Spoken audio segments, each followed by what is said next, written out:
हाय दोस्तों, मैं उमेश प्रजापति। मैं आप लोगों को बॉलीवुड की एक ऐसी कहानी सुनाने जा रहा हूँ जो बहुत ही रोमांचक है। डायरेक्टर ओम प्रकाश मेहरा अपनी फिल्म हाथ की सफाई की शूटिंग के दौरान जब हेमा मालिनी को जानबूझकर परेशान किया करते थे, तो हेमा मालिनी को उस वक्त विनोद खन्ना ने ही सबसे ज़्यादा नैतिक समर्थन दिया। मैं पंजाब की बहू हूँ, मुझे धर्म जी ने भेजा है। अभिनेता विनोद खन्ना हेमा मालिनी का बयान जब 1970 में राजनीति में आई थी, 97 में, मैं पंजाब की बहू, मुझे धर्म जी ने भेजा है।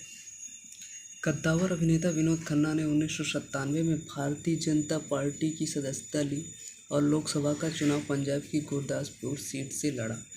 वह इकलौते फिल्मी कलाकार हैं जो लोकसभा के लिए 4 बार चुने गए। अटल बिहारी वाजपेयी की सरकार में वो पर्यटन मंत्रालय और विदेश मंत्रालय में राज्य मंत्री भी रहे। ये किस्सा तब का है जब विनोद खन्ना को अपनी एक रैली के लिए हेमा मालिनी की मदद की ज़रूरत पड़ी। हेमा मालिनी ने इस रैली का न्योता मिलते ही तो हाँ तो कर दी, लेकिन जैसे जैसे रैली की तारीख नज़दीक आती गई उनका तनाव बढ़ने लगा। माँ जया चक्रवर्ती के समझाने पर हेमा का तनाव कम हुआ और वह इस रैली के जरिए अपनी सामाजिक यात्रा, जो बाद में राजनीतिक यात्रा में बदल गई, शुरू करने की बात मान गई। उस दिन हेमा मालिनी ने विनोद खन्ना की रैली में जो भाषण दिया वह उन्हें उनकी मां जया चक्रवर्ती ने लिख कर दिया था। रैली के मंच पर पहुंचने तक हेमा मालिनी उस कागज़ को कसकर मुट्ठी में दबाए रही। उनकी धमनियों में खून की रफ्तार तेज थी और दिल जोर जोर से धड़क रहा था।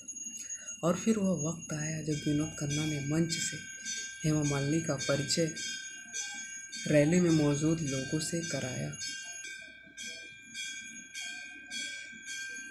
जोर जोर से धड़क रहा था और फिर वक्त आया जब विनोद खन्ना ने मंच से हेमा मालिनी का परिचय रैली में मौजूद लोगों से कराया। और फिर वह वक्त आया जब विनोद खन्ना ने मंच से हेमा मालिनी का परिचय रैली में मौजूद लोगों से कराया। हेमा मालिनी जैसे ही माइक के सामने आई, पूरा मैदान हेमा मालिनी जिंदाबाद, बसंती जिंदाबाद के नारों से गूंज उठा। हेमा मालिनी ने सबका अभिवादन किया और अपनी सांसें संयत की और माइक संभाला। उन्होंने कहा, मुझे धर्म जी ने भेजा है आप सबके बीच, मैं पंजाब की बहू हूँ। इतना कहने पर हेमा मालिनी के इतना कहते ही रैली में मौजूद हजारों की भीड़ ने तालियों की जोरदार गड़गड़ाहट से पूरा माहौल गूंजा दिया।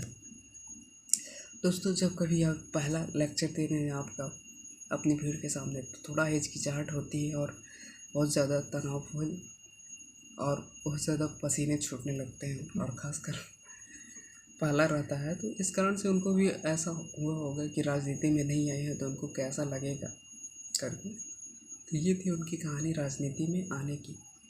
आपको बताते चले कि इस समय हेमा मालिनी उत्तर प्रदेश के मथुरा जिले की सांसद है।